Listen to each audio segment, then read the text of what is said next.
Economics की दोनों पुस्तक बड़ी प्रसिद्ध है, दत्ता एवं सुंदरम, और दूसरी है लाल एंड लाल, लाल एंड लाल। कोई और हो बेटा, कुछ पूछना हो तो?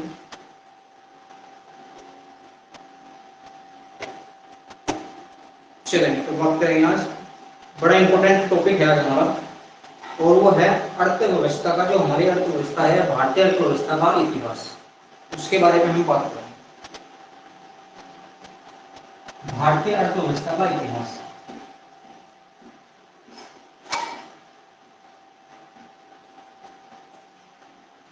भारतीय अर्थव्यवस्था का इतिहास।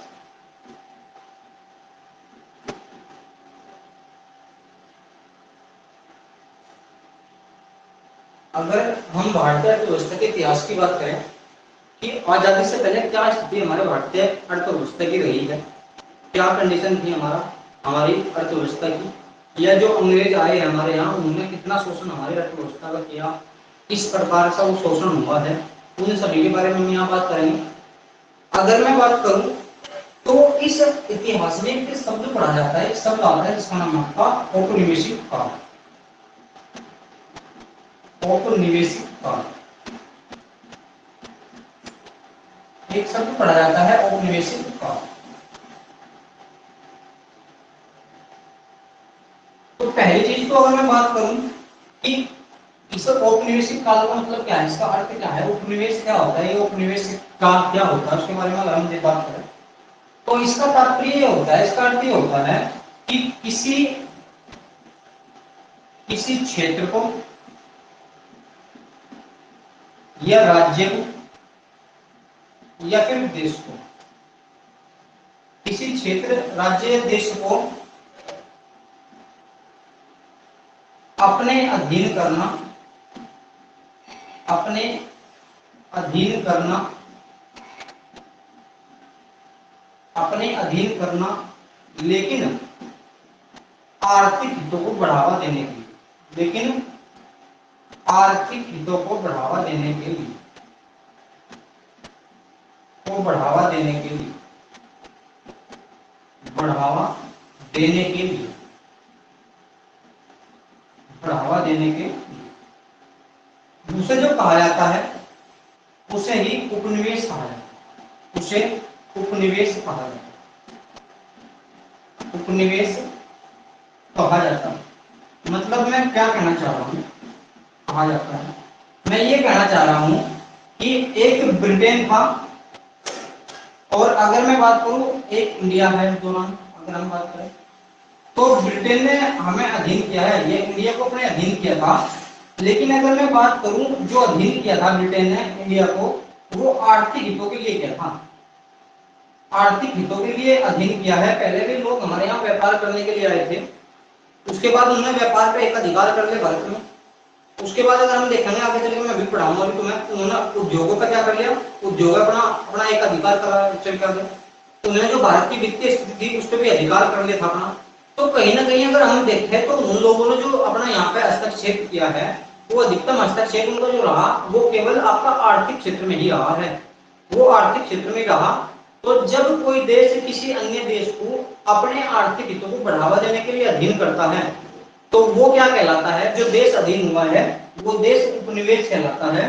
तो भारत जो ब्रिटेन का रहा है, भारत उपनिवेश रहा है ब्रिटेन का, न कि गुलाम रहा है, ना कि गुलाम रहे हैं हम बल्कि ब्रिटेन के, बल्कि हम क्या रहे हैं, उपनिवेश रहे हैं ब्रिटेन के।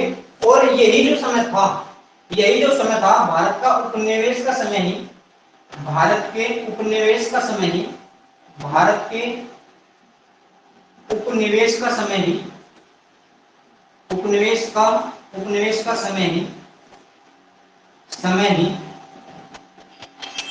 भारतीय इतिहास में औपनिवेशिक काल कहलाता है। भारतीय इतिहास में औपनिवेशिक काल कहलाता है, औपनिवेशिक काल कहलाता है, औपनिवेशिक काल कहलाता है। तो ये है औपनिवेशिक वो काल कि जो ब्रिटेन हमारे यहाँ आया है, जो अंग्रेज हमारे यहाँ आए उन्होंने क्या क्या स्थिति उत्पन्न कर दी भारत में, जिससे भारत क्या रहा, उनका उपनिवेश बना रहा, हम उनके गुलाम नहीं थे, उन्होंने केवल आर्थिक हितों को ही बढ़ावा दिया है। तो उस स्थिति में उन्होंने क्या क्या कार्य भारत में किया है, किस आधार पर भारत में उन्होंने अपने एकाधिकार पे, अपना व्यापार पे एकाधिकार करा है, उद्योग पे एकाधिकार करा है, या मैंने बताया वित्त पे एकाधिकार करा है, उन सभी के बारे में जो पढ़ना है वो इस औपनिवेशिक काल में पढ़ना है कि कहां से लेकर कहां तक का टाइम हमारा उनका जो रहेगा वो व्यापार पे एकाधिकार रहेगा, उनका कहां से लेकर कहां तक का टाइम जो रहेगा आपका वित्त पे एकाधिकार रहेगा, या कहां से लेकर कहां तक आपका उनका उद्योग पे एकाधिकार रहेगा।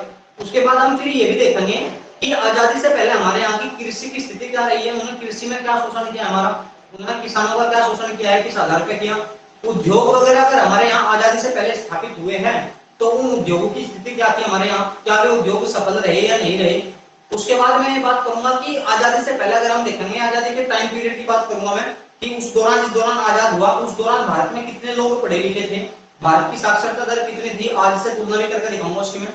उसके बाद अगर मैं बात करूं तो हम ये भी बात करेंगे भारत की जीवन प्रत्याशा दर क्या थी उस दौरान, कि भारत के जो नागरिक है उनकी औसत आयु कितनी थी, वे कितना जी रहे औसत आयु के हिसाब से, अगर भारत ओवरऑल भारत के हम निकाल लेते हैं, और आज की औसत आयु जो है वो औसत आयु कितनी है उसके बारे में हम बात करेंगे। उसके बाद हम ये भी देखेंगे कि जब औसत आयु यदि हमारी उस दौरान कम है तो क्या कहीं ना कहीं स्थिति जो प्रभाव पड़ा है उसका वो भारतीय जनगणना पर भी पड़ा है या नहीं पड़ा, जो भारत में जनगणना हो रही, क्या कोई वर्ष ऐसा आया है जिस वर्ष भारत की जनसंख्या जो हुई है वो कम हुई है, उसके बारे में हम बात करेंगे। तो ये सारी चीजें ओवरऑल मिला के जो कहलाती है आपकी, वो कहलाती है हमारा औपनिवेशिक काल। इस अर्थव्यवस्था में जो हमें पढ़ना पड़ता है कि भारत की अर्थव्यवस्था पहले क्या थी और 1950 के बाद क्या है, और आज वर्तमान में हम कितनी हमारी जीडीपी है, नेशनल इनकम हमारी कितनी है, उन सभी के बारे में हम यहाँ पढ़ेंगे मेरा आराम से। तो अगर मैं बात करूं तो पहले हम इस औपनिवेशिक काल में जो बात करेंगे वो बात करेंगे, पहले तो मैं कंप्लीट बात कर दिखा दे रहा हूं कि 3 वर्गों में विभाजित होता है ये हमारा औपनिवेशिक काल। अगर मैं बात करूं इस औपनिवेशिक काल की तो ये औपनिवेशिक काल जो है हमारा ये 3 वर्गों में विभाजित है हमारा, ये 3 वर्गों में विभाजित होता है हमारा। पहला जो होता है हमारा, पहले अगर मैं बात करूं तो पहला विभाजन जो होता है इसमें कौन सा कहलाता है, वो कहलाता है आपका व्यापार पर एकाधिकार, व्यापार पर एकाधिकार, व्यापार पर एकाधिकार।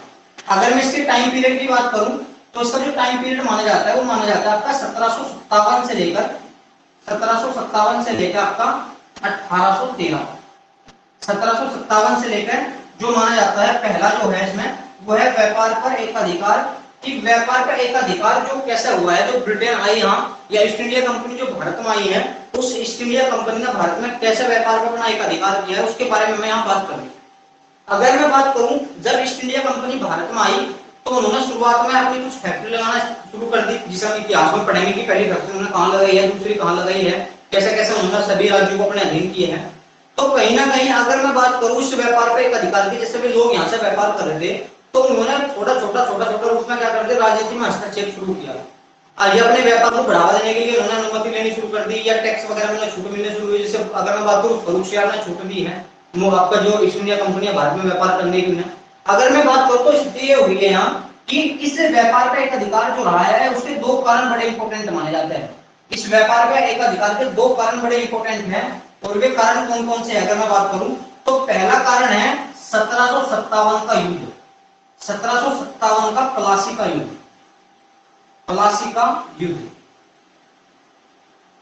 1757 का प्लासी का युद्ध। अगर मैं बात करूं इस 1757 में प्लासी के युद्ध में क्या हुआ है, इस युद्ध में अगर हम देखते हैं तो इस युद्ध में एक साइड में अगर हम बात करें एक साइड में अंग्रेज हैं, एक साइड में अंग्रेज थे और एक साइड में जो थे आपका एक साइड में बंगाल का शासक है जिसका नाम था आपका सिराजुद्दौला।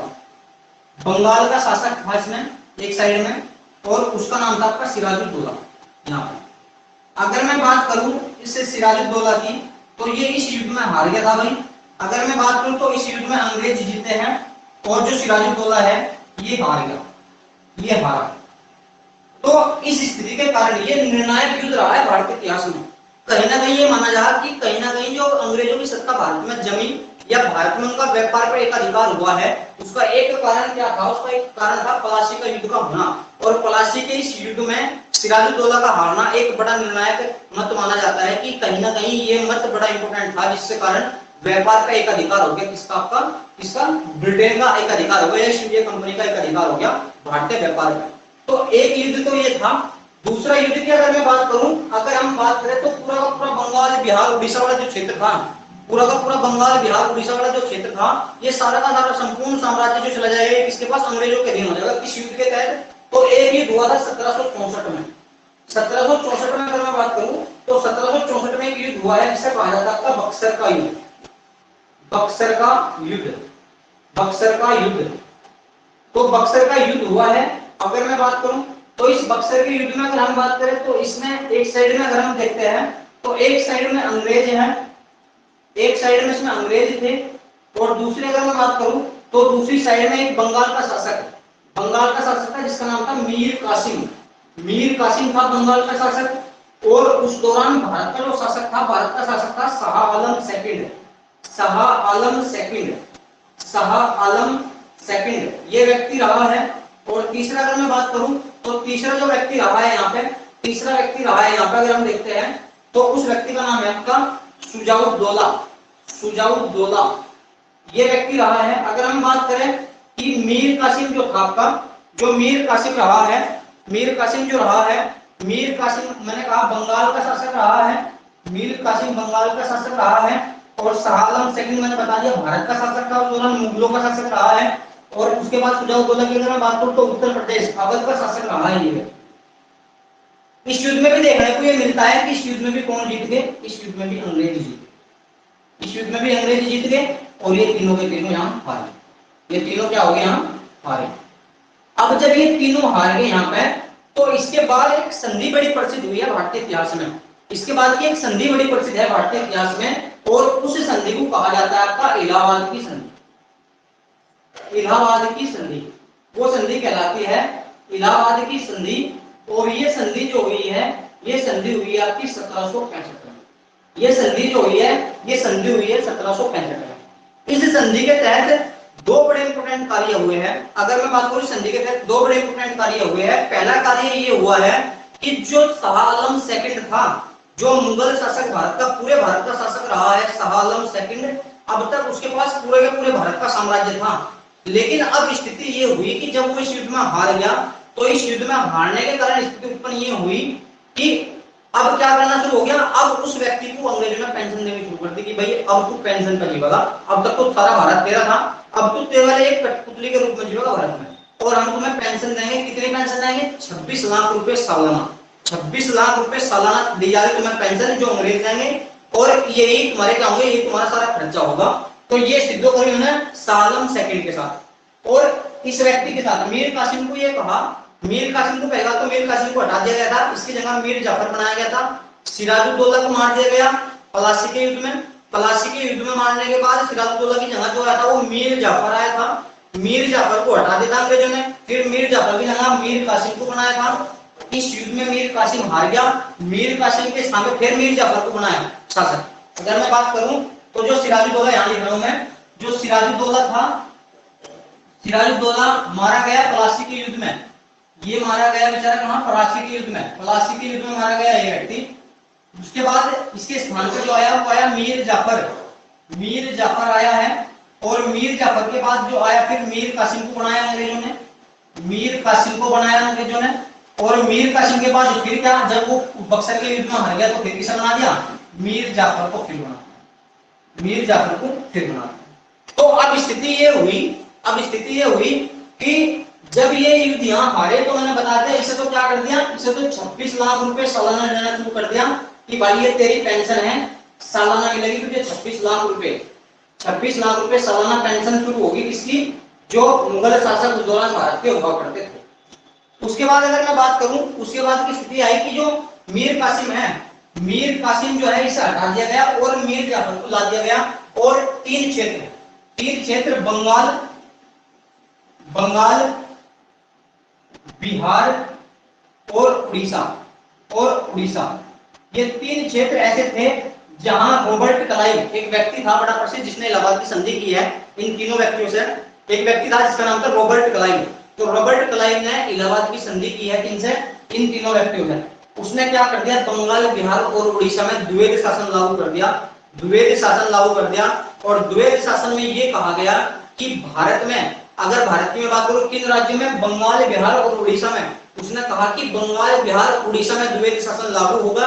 द्वैत शासन क्या है कि भारत में या इन राज्यों में टैक्स लेने के लिए जो नियम बनाए जाएंगे वे तो बनाए जाएंगे बंगाल के शासक के द्वारा। इन तीनों राज्यों में टैक्स लेने के लिए जो नियम बनाए जाएंगे वे तो बनाए जाएंगे बंगाल के शासक के द्वारा। और टैक्स जो लिया जाएगा, टैक्स जो इकट्ठा किया जाएगा, वो टैक्स इकट्ठा किया जाएगा अंग्रेजों के द्वारा। उसे रॉबर्ट क्लाइव ने कहा कि हम टैक्स इकट्ठा करेंगे, तुम नियम बनाओगे।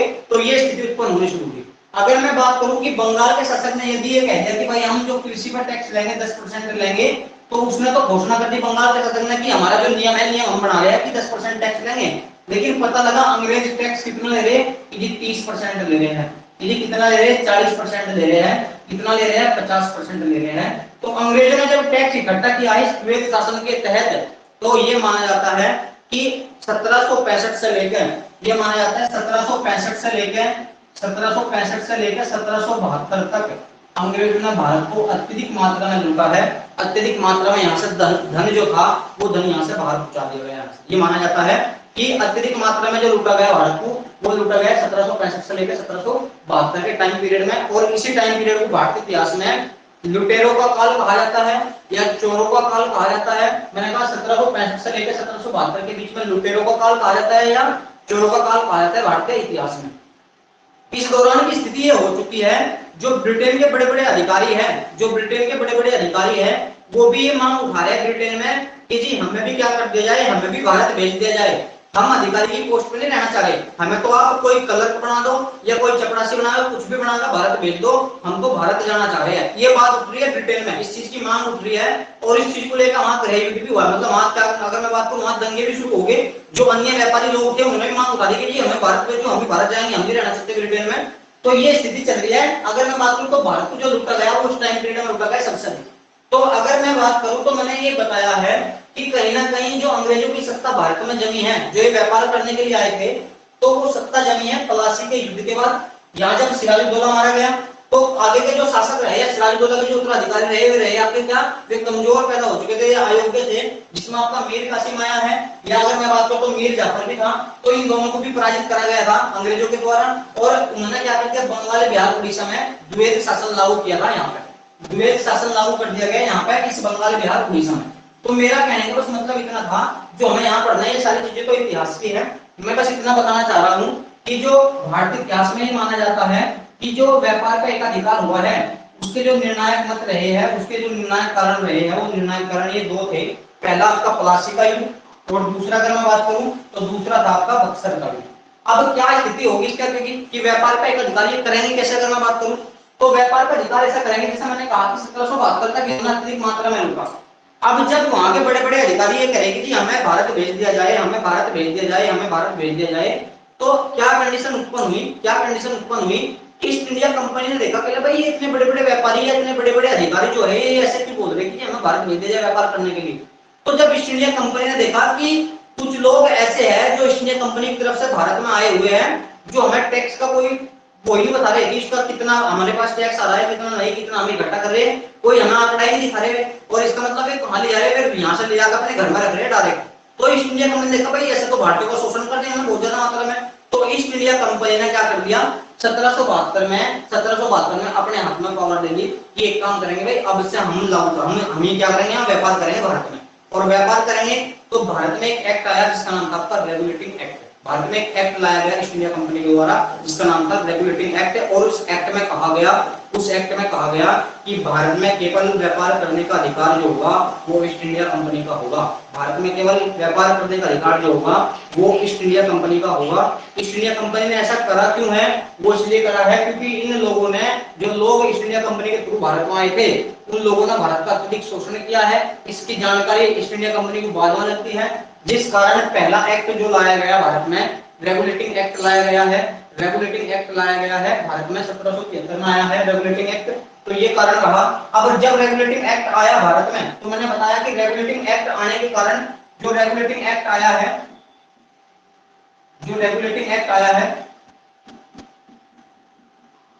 है जो, तो इसमें क्या किया गया, मैंने बता दिया कि इसमें ईस्ट इंडिया कंपनी जो थी हमारी, ईस्ट इंडिया कंपनी जो थी हमारी, इसने ये कहा, या अंग्रेजों की जो ईस्ट इंडिया कंपनी रही है, उसने ये कह दिया कि भारत में व्यापार करने का अधिकार केवल ईस्ट इंडिया कंपनी को होगा। भारत में व्यापार करने का अधिकार, व्यापार करने का अधिकार, करने का अधिकार ईस्ट इंडिया कंपनी के पास होगा, का अधिकार ईस्ट इंडिया कंपनी के पास होगा, ईस्ट इंडिया कंपनी के पास होगा। तो ये बात यहाँ कही गई थी भाई, जिस कारण ये माना जाता है कि 1757 से लेकर 1713 तक का जो कार्यकाल रहा है उसमें भारत के व्यापार पर केवल एक ही चीज का अधिकार रहा है और वो थी ईस्ट इंडिया कंपनी। वो थी ईस्ट इंडिया कंपनी का एक अधिकार हो चुका था इस टाइम पीरियड में। लेकिन अगर मैं बात करूं कि ऐसा क्या हुआ कि 1813 में ये अधिकार समाप्त हो गया, 1813 में ये अधिकार समाप्त हो गया, एक अधिकार समाप्त हो गया। वो इसलिए हुआ कि 1792 का एक्ट आना था, 1792 का एक्ट आना था ईस्ट इंडिया कंपनी का। तो 1792 से पहले जो ब्रिटेन के अन्य व्यापारी थे, कुछ व्यापारी तो ऐसे थे जो ईस्ट इंडिया कंपनी से संबंधित थे और कुछ व्यापारी ऐसे थे जो ईस्ट इंडिया कंपनी में नहीं थे, अलग व्यापार करते थे अपना ब्रिटेन में ही केवल।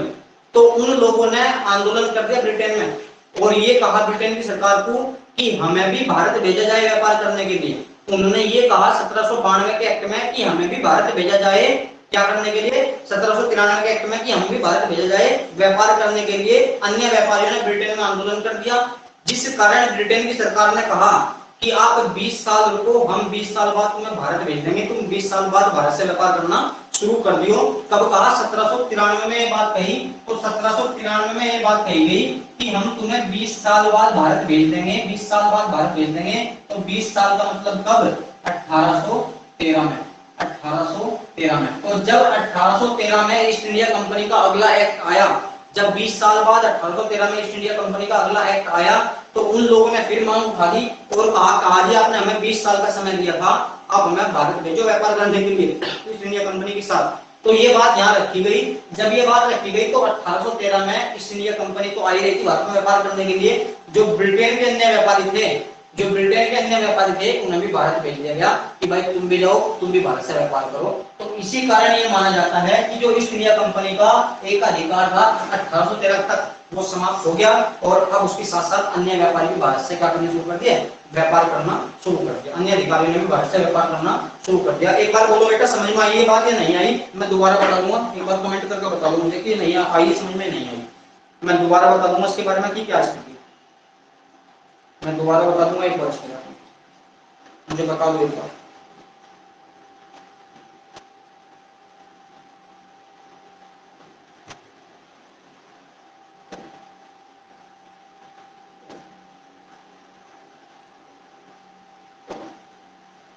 बोलो बेटा एक बार अगर आई हो।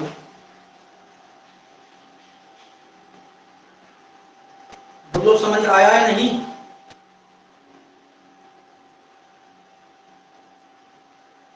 बोलो एक बार बेटा, सभी बता दो एक बार, मुझे आया समझ में नहीं आया?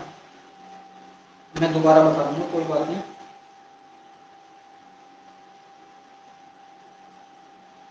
वो क्या आया क्या समझ? बस हमेशा की ओर कम गया आया, समझ बाकी नहीं आया भाई? दोबारा बताना है कि बोलो एक बार, दोबारा बताना है भाई।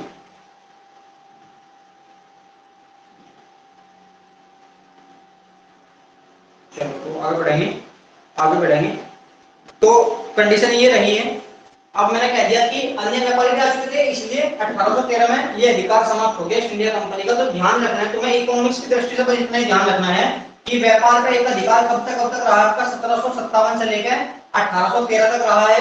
ये सारी जो मैंने कहानी सुनाई है, ये सारी कहानी में इतिहास में पढ़ाऊंगा, जो मैं तुम्हें भारतीय इतिहास पढ़ाऊंगा आधुनिक, उसमें बात करेंगे इसके बारे में अच्छे से डिटेल में कि क्या स्थिति थी दौरान की होगी।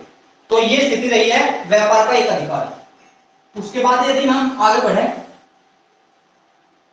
तो दूसरा जो स्थिति आती है इस औपनिवेशिक काल की, दूसरी स्थिति जो आती है इस औपनिवेशिक काल की, वो आती है उद्योगों पर एक अधिकार या उद्योगों का औद्योगिक उपनिवेश काल भी से कहा जाता है। अगर मैं बात करूं औद्योगिक औपनिवेशिक काल, औद्योगिक औपनिवेशिक काल, औपनिवेशिक काल, औपनिवेशिक काल, ये कब से कब तक रहा है? तो ये रहा है आपका 1813 से लेकर आपका 1858, 1813 से लेकर आपका ये रहा है 1858 तक औद्योगिक औपनिवेशिक व्यापार। इसका मतलब क्या था? इसका मतलब देखो बड़ा इंपॉर्टेंट है। अगर मैं बात करूं, मैंने कहा कि ये है ब्रिटेन, ये ब्रिटेन है और ये साइड में इंडिया, ये भारत है इस साइड में। तो अगर हम बात करें, ये लोग जो यहाँ पे व्यापार कर रहे थे, ये लोग शुरू में तो व्यापार करने के लिए आए थे हमारे देश में, जो गरम मसाले थे उनका, ये लोग शुरू में तो व्यापार करने के लिए आए थे जो गरम मसाले थे उनका। लेकिन जब इन्होंने देखा कि भारत में तो अत्यधिक मात्रा में कच्चा उत्पादन मिलता है, तो भारत में अगर मैं बात करूं तो भारत में अत्यधिक मात्रा में कच्चा उत्पादन मिलता है बहुत सारी चीजों का, इन्होंने इस बात को देखा। तो जो ईस्ट इंडिया कंपनी थी, वो ईस्ट इंडिया कंपनी इस कच्चे उत्पादन को यहाँ से उठाकर कहाँ लेगी? यहाँ लेगी। कहाँ लेगी? यहाँ से उठाकर कहाँ लेगी? ब्रिटेन ले गई। इस कच्चे उत्पादन को ले गई यहाँ से कहाँ? ब्रिटेन जो लाई है, ले गई ईस्ट इंडिया कंपनी। इसे जो कच्चा उत्पादन था भारत का यहाँ क्यों लाई है? अगर मैं बात करूं क्यों लाई है, अगर हम बात करें तो इसलिए लाई है क्योंकि 1600 ईस्वी में या 1600 ईस्वी के बाद या 16वीं शताब्दी में अगर मैं बात करूं के बाद की अगर हम बात करें, या फिर हम लिख सकते हैं कि 16वीं शताब्दी में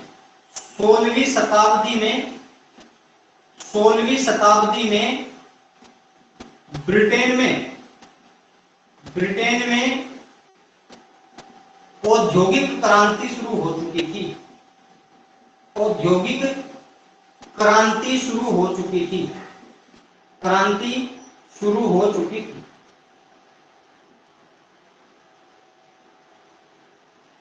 ये स्थिति थी भाई। मैंने कहा है कि 16वीं शताब्दी में ब्रिटेन में औद्योगिक क्रांति शुरू हो चुकी। औद्योगिक क्रांति का मतलब क्या था कि ब्रिटेन में उद्योग लगने शुरू हो गए, बड़ी कंपनी लगनी शुरू होगी, मशीनरी का प्रयोग करना शुरू कर दिया गया ब्रिटेन में। लेकिन भारत की अगर मैं बात करूं तो भारत में कोई औद्योगिक क्रांति नहीं, भारत में कोई उद्योग है ही नहीं। अगर हम बात करें तो कोई ऐसा मशीनरी नहीं है हमारे यहाँ। तो अगर कोई चीज बनाई जा रही है वो हाथों का प्रयोग कर रहे हैं। अगर एक शर्ट बनानी है तो एक शर्ट को बनाने में मतलब 10 दिन लगे, और जब एक शर्ट को बनाने में 10 दिन लगते हैं तो फिर वो शर्ट भी महंगी होगी भारत में, मतलब वो क्या उसके रेट भी ज्यादा होंगे।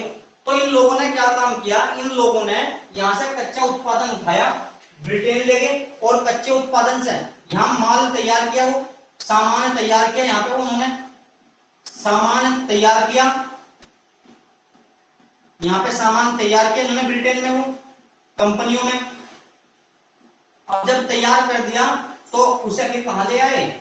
उसे फिर ले आए भारत में, क्योंकि अब मार्केट भी तो चाहिए भाई। सामान तो बना दिया, लेकिन अब सामान बना के बेचेंगे कहाँ से? तो बेचने के लिए मार्केट क्या बना दी?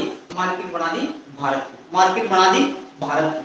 अब लेकिन उन्होंने एक काम कर दिया, यहाँ पे एक काम बड़ा प्रसिद्ध कर दिया उन्होंने, इन अंग्रेजों ने, कि जब ये यहाँ से कच्चा उत्पादन ले गए, यहाँ से ब्रिटेन है, तो इस पर जो कच्चे उत्पादन पर यहाँ से ले जाने में ब्रिटेन में जो टैक्स लग रहा था, यहाँ से भारत के पास जो टैक्स आना था यहाँ से यहाँ तक, तो अगर मैं बात करूं इस टैक्स को क्या कर दिया आपका? इस टैक्स को तो अगर हम बात करें, मैं बात करूं अगर, तो यहाँ से यहाँ तक जो ले जाने में टैक्स लग रहा था, इस टैक्स को क्या कर दिया गया? ये टैक्स को बढ़ा दिया गया, ये टैक्स बढ़ा दिया। क्यों? क्योंकि भारत का उत्पादन है जहां कहा है? ब्रिटेन में। अब जब ब्रिटेन में जाना है तो वो टैक्स भी कौन लेगा? तो ब्रिटेन की सरकार लेगी, तो इस पर तो टैक्स बढ़ा दिया गया। और जब अपना सामान तैयार किया और सामान तैयार करके यहाँ लाए तो वो टैक्स क्या कर दिया गया? कहले भाई हमको कम करके लाऊंगे टैक्स। यहाँ नीति बना दी गई इंडिया में, कहले भाई कम टैक्स लगाओ, जो ब्रिटेन से यहाँ सामान आएगा तो टैक्स क्या कर दिया? यहाँ कम कर दिया। तो ये योजना अंग्रेजों की थी, कम कर दिया। तो जब यहाँ से तैयार करके सामान भारत में लाई तो टैक्स कर दिया गया कम।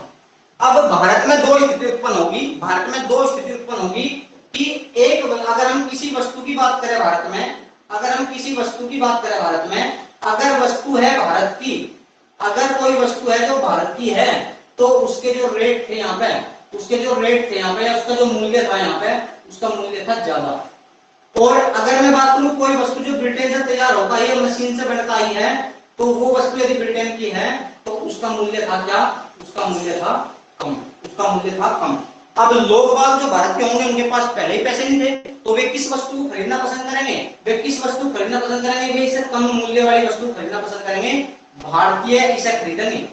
भारतीयों ने ब्रिटेन की अत्यधिक वस्तु खरीदी है, ब्रिटेन की अत्यधिक वस्तु खरीदी है, तो अत्यधिक वस्तु खरीदनी शुरू कर दी, खरीदी है, तो इस कारण स्थिति क्या उत्पन्न होगी भारत में? इस कारण स्थिति ये उत्पन्न होगी कि भारत के जितने भी औद्योगिक क्षेत्र थे, भारत के जितने भी औद्योगिक क्षेत्र थे, वे भी क्या हो गए? वे भी बंद हो गए, क्योंकि हमारे यहाँ कोई मशीनरी का प्रयोग नहीं किया जा रहा था, ब्रिटेन में मशीनरी का प्रयोग हो रहा था। एक ही दिन में हजारों हजारों शर्ट बन रही थी, हमारे यहाँ 10 दिन में एक शर्ट बना थी, इसलिए हमारी शर्ट महंगी हो जाती, और उनकी मंदी या किसी भी चीज को लेकर आप बोल सकते हो कि एक दिन में वे किसी एक वस्तु का अतिरिक्त मात्रा में उत्पादन करते थे, और हम एक वस्तु का केवल 10 दिन में एक ही पीस का उत्पादन कर पाते थे, जिस कारण हमारे रेट बढ़ जाते और उनके कम थे, और उनकी वस्तु भारत में अत्यधिक बिकी, जिस कारण उन्होंने भारतीय अर्थव्यवस्था पर अपना कब्जा कर लिया, भारतीय उद्योग बंद हो चुके थे, इस कारण उन पर नकारात्मक प्रभाव पड़ा है। इस काल को कहा जाता है भारतीय इतिहास में औद्योगिक औपनिवेशिक काल। औद्योगिक औपनिवेशिक काल, एक चीज ध्यान रखना है कि ब्रिटेन में औद्योगिक क्रांति, यूरोप में औद्योगिक क्रांति कब शुरू हुई है? 16वीं शताब्दी में शुरू हुई है, 16वीं शताब्दी में शुरू हुई। एक बार बोलो बेटा, कमेंट करना, समझ में आई है बात नहीं? चेक करो बेटा, जल्दी बताओ, मुझे आई है समझ में नहीं आई? ये बात समझ में आई है या नहीं आई है? आई है बात समझ में? और बोलो भाई, आई है बात समझ में भाई?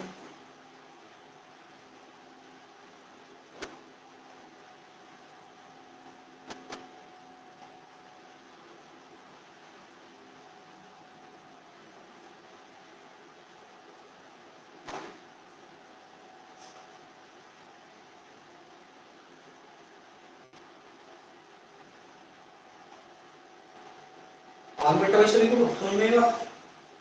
चलिए भाई, धन्यवाद। तो बड़ा समझ में आइएगा।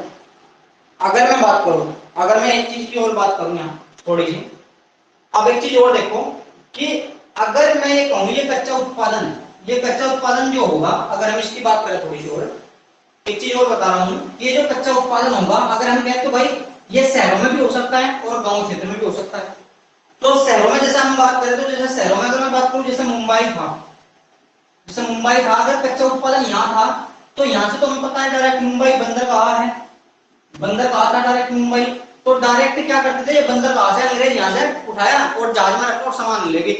लेकिन यदि अगर मैं बात, जब इन शहरों का कच्चा उत्पादन खत्म हो गया, तो ये लोग गांव की ओर बढ़ना शुरू हुए। अब गांव की ओर बढ़ना शुरू हुए, तो उन्होंने सोचा कि यार इस गांव से भाई कच्चा उत्पादन बड़े शहरों तक कैसे पहुंचा जाए, बड़े शहरों तक उत्पादन कैसे पहुंचा जाए कच्चा, ताकि हम वहां से बंदरगाह के थ्रू या फिर जल मार्ग के थ्रू आने या फिर ब्रिटेन में ले जाए। तो इन लोगों ने क्या काम शुरू कर दिया, इन लोगों ने भारत में क्या चला दी, इन्होंने भारत में रेल चला दी।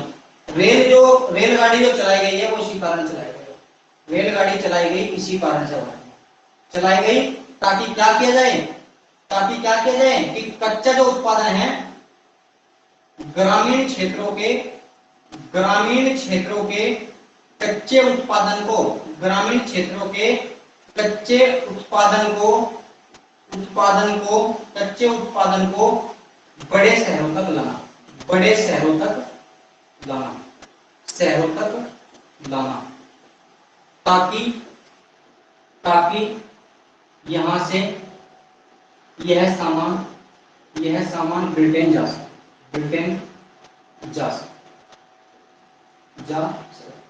अब तुम ये सोचते हो कि जी हमारे लिए चलाई थी उन्होंने ये ट्रेन, अब बैठ के हम घूमना करेंगे पूरे भारत में, तो ऐसा कुछ नहीं था, अपने फायदे के लिए चलाई गई थी उनकी ट्रेन, ट्रेन उस दौरान। अगर मैं बात करूं क्यों चलाई थी, मैंने बता दिया कि जब बड़े बड़े शहर जो थे हमारे, उनसे क्या हुआ, सामान जो कच्चा उत्पादन था वो समाप्त हो चुका था, तो उसके बाद ये ग्रामीण क्षेत्रों की ओर बढ़े हैं लोग, और इन्होंने उस ग्रामीण क्षेत्र से बड़े शहरों तक लाने के लिए उस कच्चे उत्पादन को, तो इन्होंने क्या शुरू कर दिया, इन्होंने ट्रेन शुरू कर दी भारत में, ट्रेन शुरू भारत में करी गई, और कच्चा उत्पादन ग्रामीण क्षेत्रों से बड़े शहरों में लाया गया, और वहां से जल मार्ग के थ्रू कहां ले गए, जल मार्ग के थ्रू लोग यहाँ से ब्रिटेन में सामान तैयार कराया, माल तैयार हुआ, और उसके बाद फिर मार्केट किसे बना दी, भारत को बना दी, फिर आकर भारत में बेच दिया।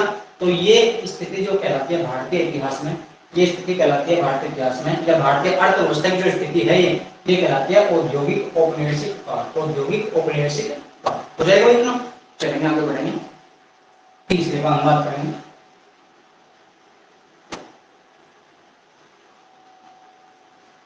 तीसरा जो काल रहा है इसमें औद्योगिक औपनिवेशिक काल, औपनिवेशिक काल में ही तीसरा रहा है कब, तीसरा जो रहा आपका वित्तीय औपनिवेशिक काल, वित्तीय औपनिवेशिक काल, वित्तीय औपनिवेशिक काल। तीसरा जो काल आया वो आया वित्तीय औपनिवेशिक काल। अगर मैं वित्तीय औपनिवेशिक काल की बात करूं तो ये काल आया 1858 से लेकर 1947 तक का। अगर मैं बात करूं तो अब इन्होंने क्या काम किया, यहाँ पे तो एक चीज तो मैंने बता दी तुम्हें कि इन लोगों ने पहली स्थिति में तुम्हें भी बताई कि ब्रिटेन है, ये भारत है, यहां से सामान तैयार करा के यहां लाया गया, जो सामान था भारत में बेचा गया, ये स्थिति रही है। तो पहला तो लाभ इन्होंने यहां कमा लिया कि इस सामान पे इन्होंने जो प्रॉफिट कमाया है इन्होंने वो कहां चला गया, वो तो ब्रिटेन जाएगा। तो पहले तो वित्तीय जो औपनिवेशिक काल में यही शामिल होता है कि यहाँ का जो प्रॉफिट था वो ब्रिटेन देगा। अब इन्होंने ये कहा कि जो प्रॉफिट है भारत का, वे तो ये हमें दे ही रहे हैं, वे तो भारतीय हमें दे ही रहे हैं, उसकी तो कोई दिक्कत नहीं, लेकिन कुछ भारतीय ऐसे भी है जिनके पास पैसा रखा, जैसा अगर मैं बात करूं आज वर्तमान में पैसा जो मिलेगा वो मिलेगा जो राजस्व कर्मचारी नहीं होंगे हमारे, जो तहसील वगैरह में रहेंगे बेचारे, तो तहसील वालों को मिलता है। तो ऐसे भी कुछ कर्मचारी थे जो अंग्रेजों के अधीन कार्य कर रहे थे, तो ऐसे कर्मचारी थे जिनके पास पैसा था।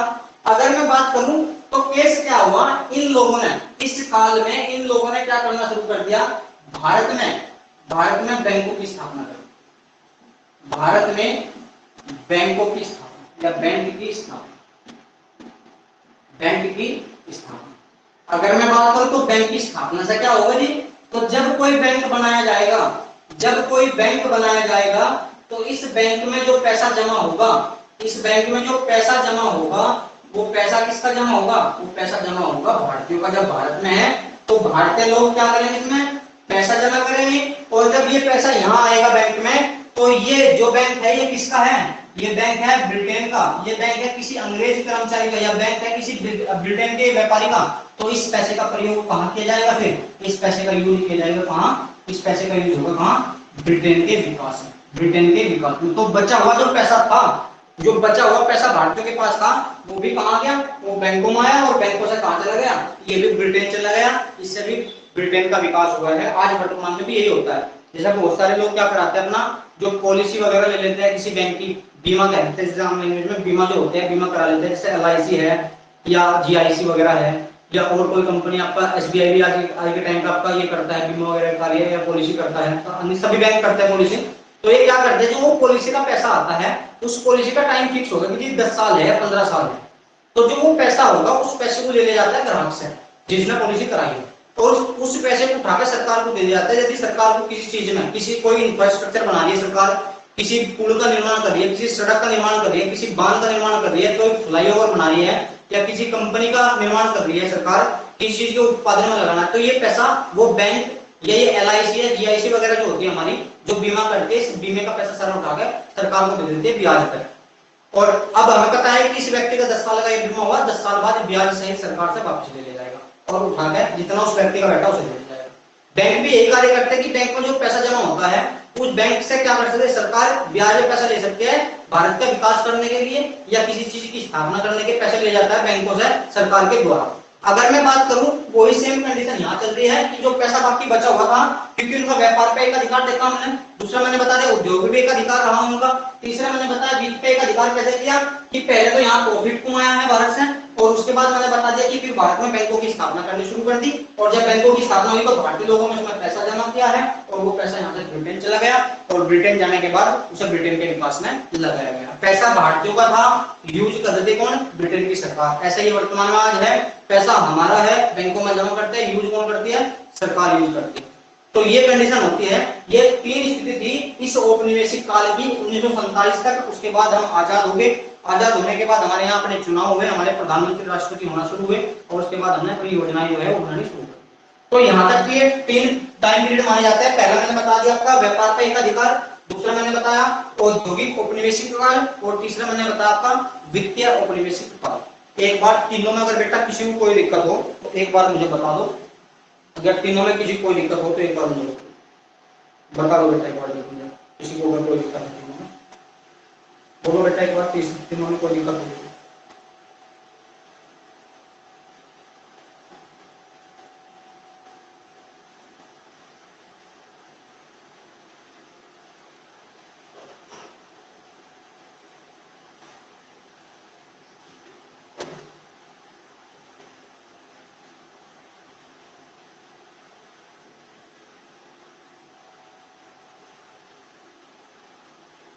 बेटा किसी कोई दिक्कत, कोई चीज समझ ना आई हो तो देख लो भाई एक बार, तीनों में से अगर कोई चीज समझ ना आई हो तो देख लो एक बार।